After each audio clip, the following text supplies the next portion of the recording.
Flower ഷോയുടെ ഓരോരോ ഭാഗങ്ങൾ. ഈ ഇതിൻ്റെ പേരെന്താണ്? ഇതാണ് ക്രിസ്മസ് ചെടി നമ്മൾ പറയാമായിരുന്നു. പക്ഷേ അതിൻ്റെ പല വെരിഗേറ്റഡ് അല്ലേ? വെരിഗേറ്റഡ് പ്ലാന്റ്സ് ഇപ്പോൾ ഒത്തിരി വന്നിട്ടുണ്ട്. നല്ല രസമുണ്ട് കാണാൻ. പിന്നെ അതിൻ്റെ വേറെ കളറുണ്ട് അപ്പുറത്ത്, പിങ്ക്.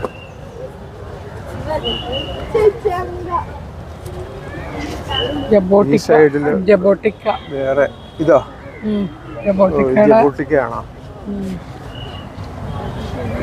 ഇത് മറ്റേ പുളി പോലത്തെ സ്റ്റാർ ഫ്രൂട്ട് അല്ലേ? സ്റ്റാർ ഫ്രൂട്ട് അല്ലേ?